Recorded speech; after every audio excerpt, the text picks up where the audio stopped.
So let's talk about progressive marketing today, shall we? So, given how recently John Fetterman has shifted quite drastically on his political stances on quite a lot of things, going from being the guy who was marketing as being such a progressive in his campaign for the Democratic primary against, I believe it was Connor Lamb. I don't live anywhere near Philadelphia, or Pennsylvania, so I have no idea who.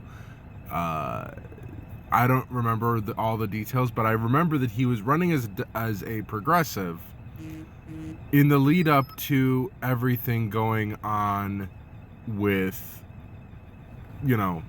Doc Oz. I mean, straight up, the guy was comparing himself to Bernie Sanders, who also was deemed as a progressive, but in recent issues going on, people are seeing true stripes. And you don't even really need to look that far into the past of AOC to see how much she has shifted from her Democratic marketing, or really progressive marketing in the Democratic Party, to, being a status quo shill.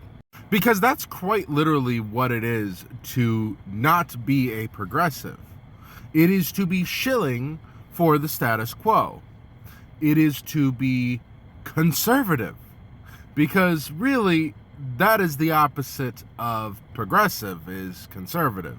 The whole liberal conservative debate thing is absolutely bullshit, and it's just a way to confuse people on purpose on demographics and aspects of the political spectrum.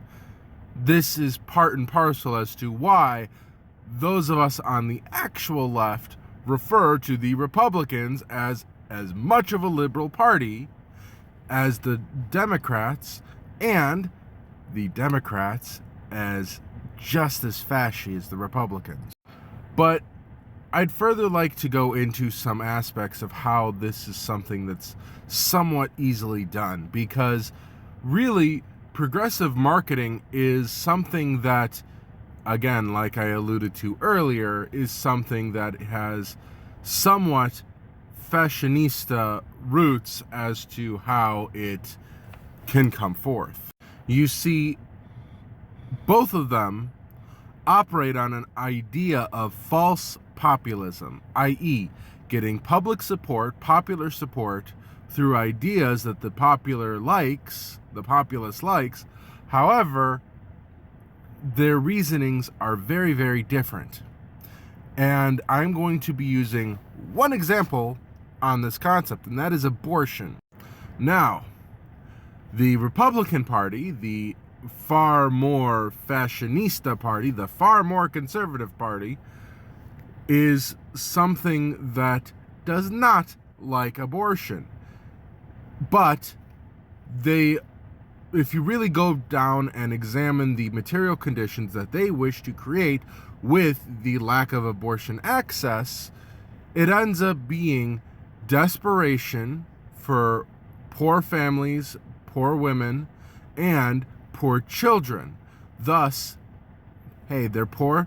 What do they have to really argue against when you have shit labor conditions, or hey, you have to go to war, or hey, just send them to prison?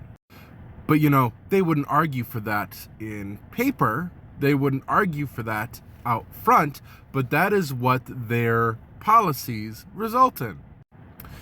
But the Democratic Party argues for abortion, but they argue for abortion not in a populist sense. They argue for abortion much in this same idea as to why Planned Parenthood wanted abortion in the first place.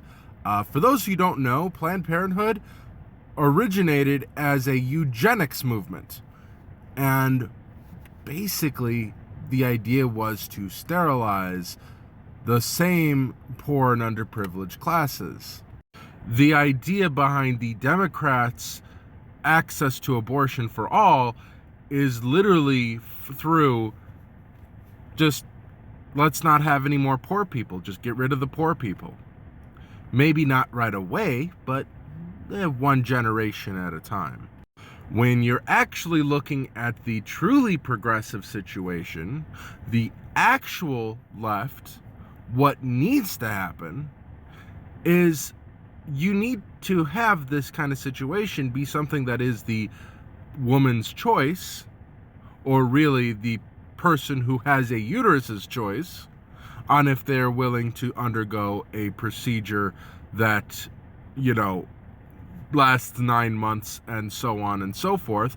And given the current economical climate, could result in death because, quite frankly, this country has really high infant mortality rates, partially due to the fact that we don't have access to, adequate Medicare for all or medical aid for all because, hey, it's all a fucking for-profit system. Hey, how would you actually fix that? Have better medical institutions, have better systems in place for people who are, working people, have better rights. Granted, yes, the woman, the person with the uterus in general, not just a woman, should have the choice whether or not to undergo this long procedure. However, also, there's the situations outside of it, which the Democrat Party and the Republican Party don't want to remind you of, because it's an isolated issue. Now, factor this kind of thinking, this kind of examination as to where the Democratic Party and the Republican Party stand on every single issue that is deemed as progressive. That is where you realize that they are the same fucking thing, because they're not actually for the people. Neither of them. They're only for the few who will get rich off of the labor and the exploitation of the poor. And the fact is, the Democratic Party and the Republican Party are really just two halves of the same bourgeois party, the same rich owner class party that controls this country.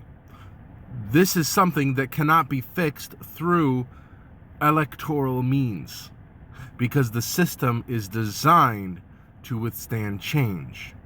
Really, this idea of progressive versus conservative voting is only there to try to allow for popular consent, not popular approval, because once they're in office and you've consented to that with your vote, they don't give two shits.